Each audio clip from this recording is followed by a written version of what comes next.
now that I've watched the entire series and I've let it marinate for a little while now, I really got to say that this was filled with missed opportunities.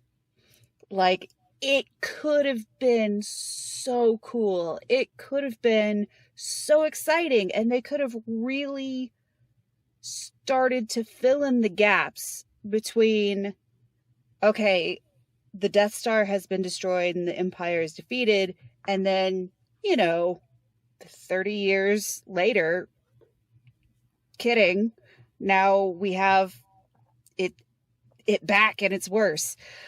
But yeah, there's that's actually weird too, because for the little bits of story that we got with this, I guess, a spoiler, but I feel like everybody has to know this by this point, with the Luke Skywalker stuff, because Luke showed up at the end of last season of Mandalorian. He's a little bit in this series as well, not much, but just a little bit.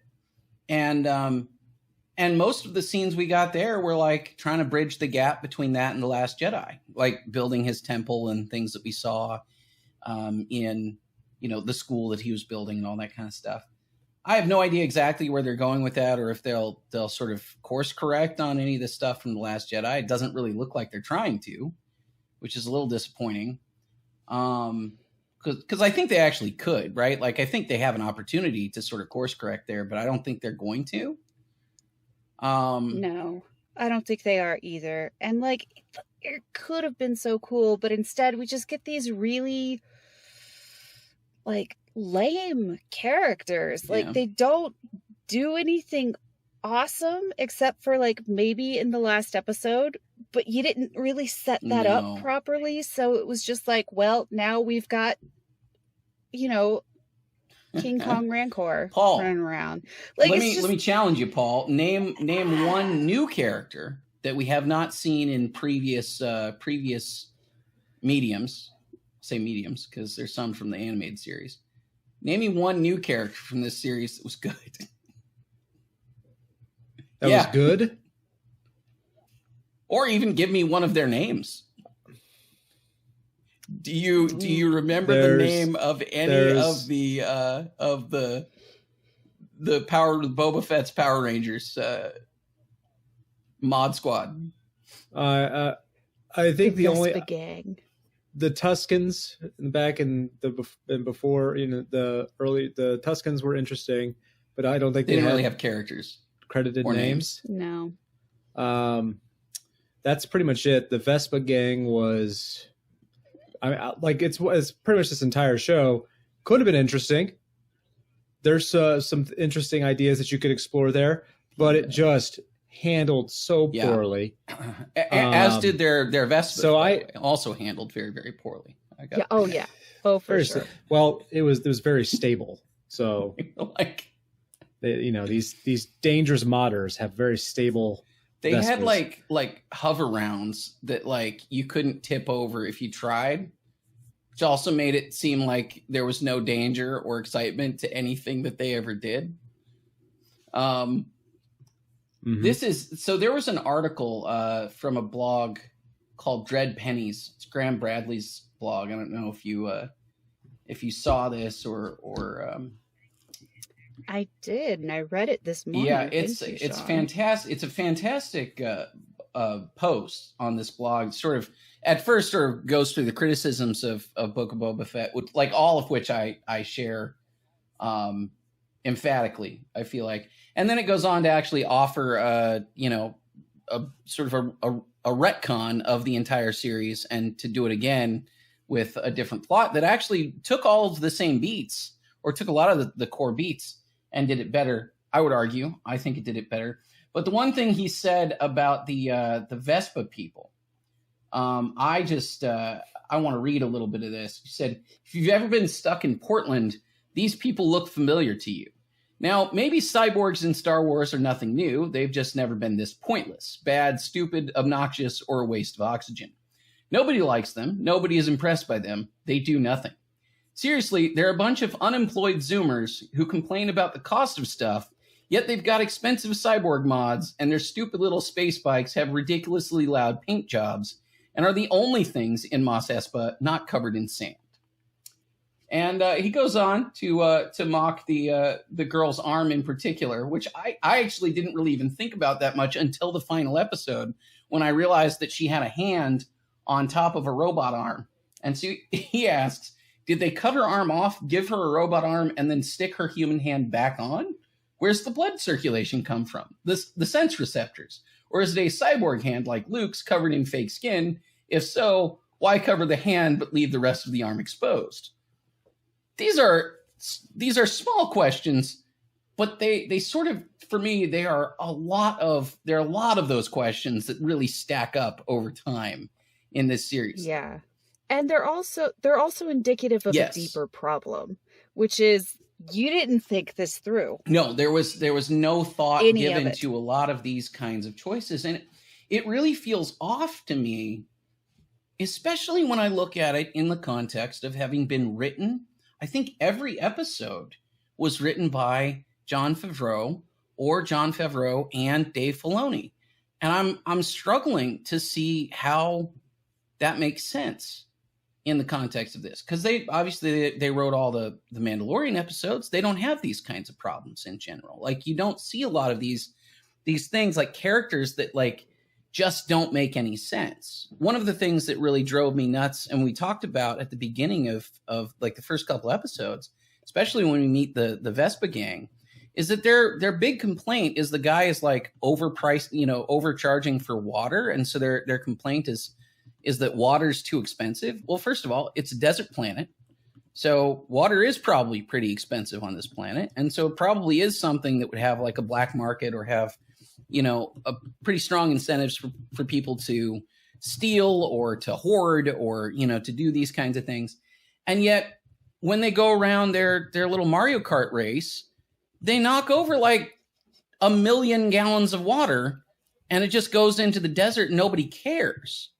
Like, it's the weirdest thing. It's like, on the one hand, water is so scarce that it's the most expensive thing and they're complaining about it. And then literally 5 minutes later, they can plow through a barrel of water, which apparently people just keep outside uncovered and unsecured. And it's fine. Nobody cares. And it's those kinds of things that you go like, that starts to eat away at the credibility of the world. And it starts to really eat away at like anything that actually sort of semblance of sense in this universe.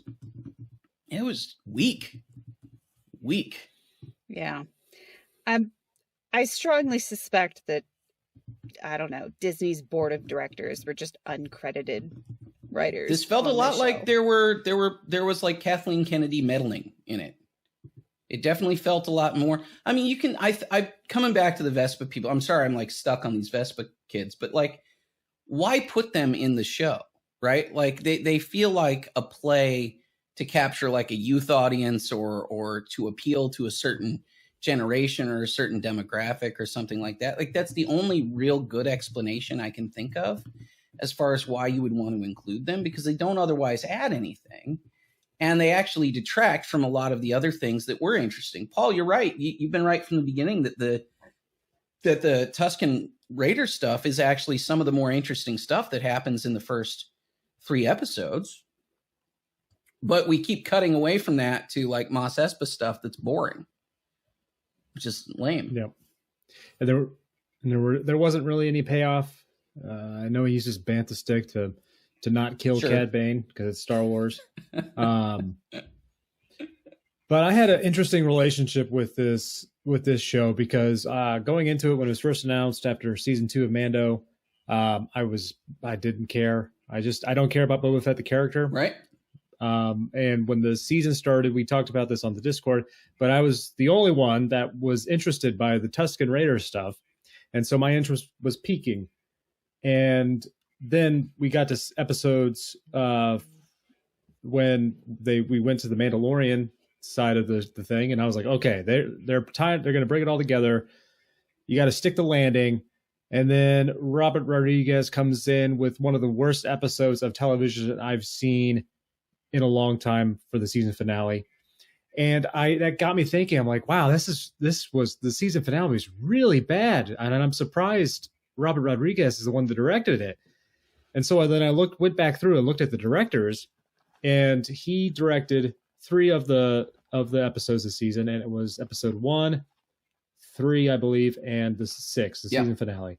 And those were the 3 worst 100%. Episodes of this season. And that kind of surprised me. And if I don't know, has he lost his fastball? Kind of seems like it. And what was on screen, oh gosh, was pretty bad. So little of it, also very little of it felt like, I don't know. Look, Robert Rodriguez has always been a little bit, so there's 2 sides to Robert Rodriguez, right? Like there's Desperado and El Mariachi and like Once Upon a Time in Mexico and Machete and Machete Kills and you know, all that kind of Planet Terror, right? There's all that stuff, which I love. Like I love all of that. But there's also Spy Kids, right? And Spy Kids 4D and things of that nature that Robert Rodriguez has done. And that's all fine, right? Like it's totally, I mean, look, Jon Favreau also directed Elf and Zathura, and he's done some kids movies, right? And so I get that there's, you can put on those different kind of hats, right? If you're a director, and especially I think we've seen this over the years with directors when they have kids, a lot of times, you know, want to make something for kids, or they want to make something that's actors do the same thing, right? Like you'll see an actor who's like a hardcore, you know, action movie star, somebody who's known for really violent stuff. And then suddenly they'll pop up in a kid's movie, and it's probably because they have a 5-year-old or an 8-year-old, you know, and that happens a lot. But like this show could have used, you know, Desperado Rodriguez. Like this is what this needed, because it should be a show about a crime lord who came at it from being a imperial bounty hunter. He should be one of the baddest guys that you've ever seen. And he's not. And then Danny Trejo gets brought in as this Rancor trainer for like 2 seconds. And it's like, I'm supposed to be happy with it because Danny Trejo appeared. Like I'm just supposed to be happy about it because he's there, not because he does anything cool. He doesn't even do anything. He just stands in front of the Rancor and talks for 4 minutes and then leaves. And then that's the end of that's like the end of Danny Trejo in the show, you know, like it's weird. Like that stuff is, and then by the way, come back to this Dread Pennies thing, by the way, talking about the guy, like the mayor's aide or his like emissary or whatever, the Twilight guy, like he just says, shoot this idiot. Jar Jar, someone is coming for the title dog. And it is absolutely true. We got like 30 scenes with that guy over the course of the series.